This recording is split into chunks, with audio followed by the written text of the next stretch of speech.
Jubilee hills assembly हल्का 2009 में वजूद में आया था। जुबली हिल्स हल्के में अब तक 4 मरतबा इलेक्शन हुए। 4 इलेक्शनों में मंगंटी गोपीनाथ ने मुसलसल 3 मरतबा कामयाबी हासिल की। गोपीनाथ 1 मरतबा तेलुगु देशम से और 2 मरतबा बीआरएस के टिकट पर इस हल्के से एमएलए मुंतखब हुए थे। पहली मरतबा इस हल्के से कांग्रेस उम्मीदवार विष्णु वर्धन रेड्डी ने कामयाबी दर्ज की थी। जुबली हिल्स हल्के में होने वाले 4 इलेक्शनों के नताइज की तफसीलात कुछ इस तरह से है।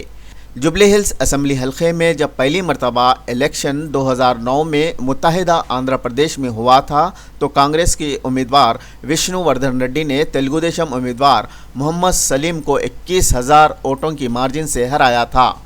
दूसरी मरतबा जब इलेक्शन 2014 में हुआ तो जुबली हिल्स की सीट को तेलुगु देशम ने कांग्रेस से छीन ली थी।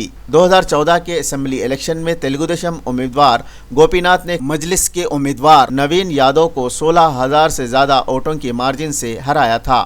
2018 में गोपीनाथ ने दूसरी मरतबा कामयाबी टीआरएस के उम्मीदवार के तौर पर दर्ज की थी। 2023 में भी गोपीनाथ कामयाब हुए। जुबली हिल्स असम्बली हल्के से बीआरएस के टिकट पर गोपीनाथ ने जुबली हिल्स से कामयाबियों की हैट्रिक की।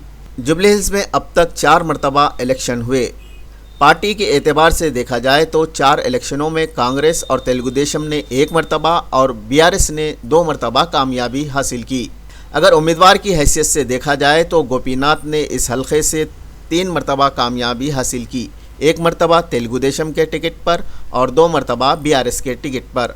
जुबली हिल्स हल्के की खासियत ये रही कि इस हल्के की आवाम ने पार्टी के बजाय शख्सियत की बुनियाद पर उम्मीदवार को कामयाब बनाया। 2025 में गोपीनाथ के इंतकाल के बाद अब इस हल्के में ज़िमनी इलेक्शन बाई इलेक्शन हो रहा है।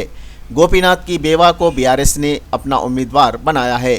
अब देखना यह है कि क्या जुबली हिल्स की आवाम हमदर्दी की बुनियाद पर गोपीनाथ की बेवा सुनीता को कामयाब बनाएंगे या फिर कांग्रेस के उम्मीदवार नवीन कुमार यादव को मौका देंगे। नवीन कुमार यादव इस हल्के से 3 मरतबा इलेक्शन हारने के बाद फिर किस्मत आजमा रहे हैं। नवीन कुमार यादव ने पहली मरतबा 2016 में मजलिस के उम्मीदवार की हैसियत से रहमतनगर वार्ड से कारपोरेटर की हैसियत से मुकाबला किया था, मगर वो कामयाब नहीं हो सके थे।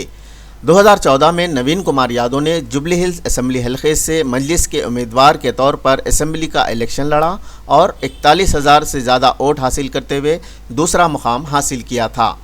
नवीन कुमार यादव ने 2018 में जुबली हिल्स से फिर असम्बली इलेक्शन आज़ाद उम्मीदवार के तौर पर लड़ा था और 2018 में उन्होंने 18,000 से ज़्यादा वोट हासिल करते हुए तीसरा मुकाम हासिल किया था। नवीन कुमार यादव जुबली हिल्स से अब तक 3 मरतबा इलेक्शन लड़े, 2 असम्बली इलेक्शन और 1 बल्दिया का इलेक्शन लड़ा और तीनों में उन्हें नाकामी का सामना करना पड़ा था। इस मरतबा अब वो हुक्मरान कांग्रेस के टिकट पर ज़िमनी इलेक्शन जुबली हिल्स से लड़ रहे हैं। कांग्रेस को इस रिवायत पर यकीन है कि अक्सर बाई इलेक्शन हुक्मरान जमातें जीता करती तो कांग्रेस भी जुबली हिल्स का इलेक्शन जीतेगी और नवीन कुमार यादव एमएलए बनेंगे। दूसरी जानिब बीजेपी पोलराइजेशन की सियासत पर अमल कर रही है। कब्रिस्तान की जगह की फराहमी मुस्लिम वोटरों का जुबली हिल्स में अहम मुतालबा है, ताहम बीजेपी मुस्लिम कब्रिस्तान की ज़मीन के मुतालबे को फ़िरक़े वाराना रंग देकर फ़ायदा उठाने की कोशिश में है।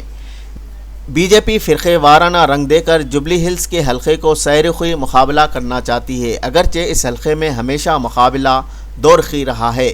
जुबली हिल्स हल्के में तकरीबन 1.5 लाख मुस्लिम वोटर्स है जो नतीजे पर असरअंदाज हो सकते हैं। मुस्लिम वोट बीआरएस की झोली में जाते हैं या फिर कांग्रेस के हक़ में आते हैं, ये अहम बात है। मुस्लिम वोटों की तकसीम और कब्रिस्तान की ज़मीन को लेकर बीजेपी फ़ायदा उठाने की कोशिश में है। अब देखना यह है कि मुस्लिम वोट किस तरह मुत्तहिद होकर किस जमात के हक़ में अपना वोट देते हैं, ये फ़ैसला कुन बात है। हैदराबाद न्यूज़ उर्दू।